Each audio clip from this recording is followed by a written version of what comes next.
Hey, welcome back to JB Breaks Free.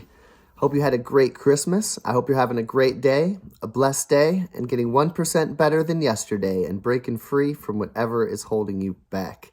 I'm doing the same. I'm feeling good. I'm feeling quite free. I am on a stretch of 4 days off. I had yesterday off. I have today off. The restaurant is closed Tuesday and Wednesday, and that pattern will repeat next week. I'll work Thursday, Friday, Saturday, which is New Year's Eve. I'll get done, and then I'll be off again Sunday, Monday, Tuesday, Wednesday, for better or for worse. But as we know, I've broken free from living paycheck to paycheck, and I've worked hard to do that. And so I think I'll be able to get by just fine. And I'm going to give some tips today on how to do that. I want to talk a little bit about post-Christmas blues. I know that can be a thing for some people, and even myself a little bit. I feel like this year I was able to cope with that quite well. I want to talk about 5 simple ways to save and refocus on saving after Christmas spending.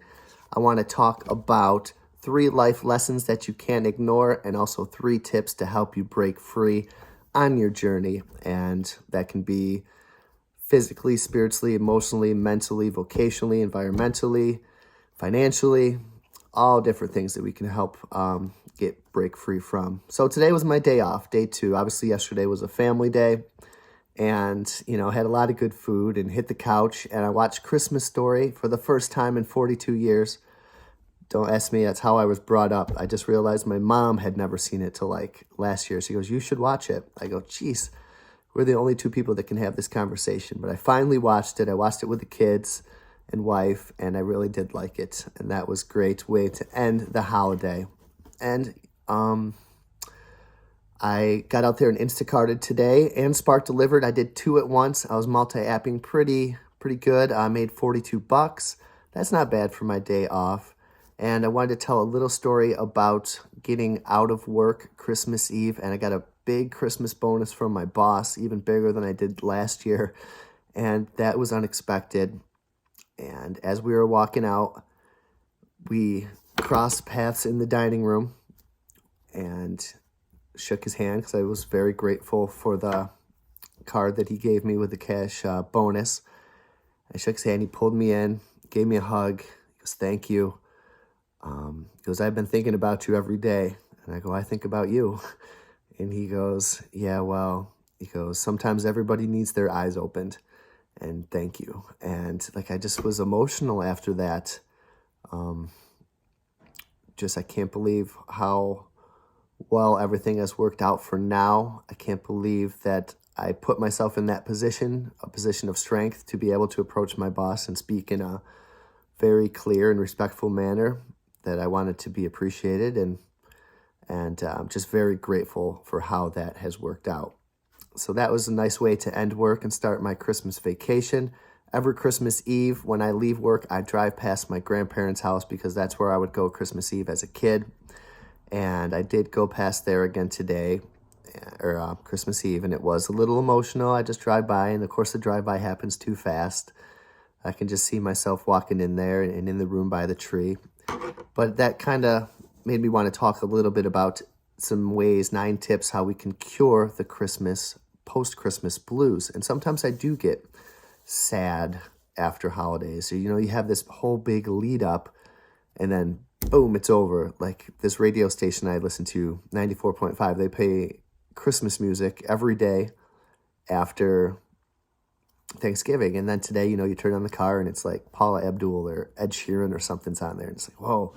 And it's, time to take the tree down, and Christmas music's over, and the anticipation's over, and all the planning. And I felt a twinge last night, but overall just complete gratitude and fullness, full of heart, joy, blessings. But I know it's not easy for everyone to be in that position. Some people are harder hit, and I just wanted to talk about these 9 quick ways. Number 1, limit alcohol drinking. If you think you're going to face the post-Christmas blues, alcohol can affect your mood. Number 2, get some proper sleep. If you're energized, you're going to be in a better mood. Number 3, learn to say no. Today's kind of a no day for myself and wife. The kids are home playing with their toys. My wife made it clear she wasn't going to be going anywhere. Like I said, I got out and did 2 quick orders today, made a quick $40. Tried to do my errands, but the bank's closed, the post office is closed, thrift store was closed. So it's kind of just a chill day. Everyone can take a break. And that's needed, I think, to cure the post-holiday blues. It feels good to not have to do anything today. Number 4, be open to new traditions. Don't cling to the past. I wish in vain that I could sit simply in that room again. That's a line from Bob Dylan. And $10,000 at the drop of a hat. I'd give it all gladly if our lives could be like that. When I first heard that song, I cried in my bedroom when I was about probably 17 or 18. But yeah, what I wouldn't give to sit at my grandparents' house again right now. But you know what? It's not going to happen. I'm happy that it did happen. But, I'm not going to let that affect my mood for the day. I said my prayers to them and spoke to them in my own special way, and I think everything is okay. Number 5, don't isolate when mourning a loved one. I still mourn the loss of my grandparents. I mourn the loss of my friend. Other people are mourning losses of spouses and children and friends also. And I think it's good to not isolate, but to more the merrier. Be with loved ones, be with friends, be with family if possible. And even try to make new friends if that is needed. Number 6, exercise. It's going to release endorphins, put you in a good mood. Number 7, don't overeat. I don't think I listened to my advice on that one yesterday. I was pretty full. Thankfully, it did not affect my mood too much. And number 9, get out of your comfort zone. Start something new. Start something fresh. The New Year's approaching. Start it off on the right foot and try to do something that you've been planning on doing for a while now. And then, okay, we spent some money, right? Gifts, food, whether we're frugal or not. We probably spent more than we would have liked. And we did talk about a lot of ways to save on Christmas. But if you did overspend a little bit on Christmas, here is 5 ways to get your finances back on track. And hopefully you didn't go into debt. But if you did, let's create this plan to get you on track financially. Number 1, record your expenses. Everything. Every coffee. Every dollar tip that you leave. Every miscellaneous expense, and of course your monthly bills. Every single dollar recorded. Then create a budget based on your income and include a savings category in that budget. Try to get yourself eventually to 10, 15, 20%. After years and years, I am now hovering, I would say 45 to 55%. I've been higher and I've probably been lower, but darn, it feels good to save about 50% of your income. It blows my mind every day. My wife and I have talked about how grateful we are to have this position. A lot of people are not in that position, and we're very grateful that we are. And we also didn't squander the opportunity that we had as a waiter and a teacher. We put the hard work in and sacrificed to have a place of peace and time freedom. And boy, it feels real good once you can get out of debt and start having a pretty high savings rate. So then once you tracked all your spending, you've created a budget to cover your monthly expenses, including a savings category. Find ways to cut spending. Look at everything that's non-essential, especially if you're not saving as much as you would like to. One thing for us that we did, cancel subscriptions, eat more at home, wait on non-essential purchases. I am the king of waiting for non-essential purchases right now. And I probably like to browse a little bit too much, but I can wait and wait and wait. And eventually this becomes a little bit easier. Sometimes I worry, am I going too far? I don't buy myself too much. But when I do, I feel like it's okay. I've earned it. Number 4, set savings goals, both short-term and long-term. Short-term goals could be 3 to 9 months of saving expenses covered. I know Money Mom has expenses covered. And many of you out there, it feels so good. Short-term goal, to have your car paid off or your next car. That's a short-term goal for us. And hopefully it's a long-term goal, but something I think about is we're going to have to pay for a car again. These cars are not going to last forever.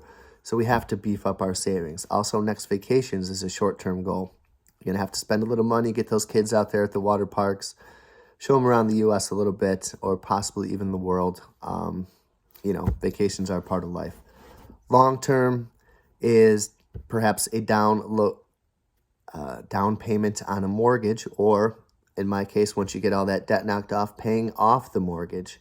Long-term is retirement saving, remodeling your house. One day, our kitchen is pretty shot. We decided to pay off the house rather than get a new kitchen.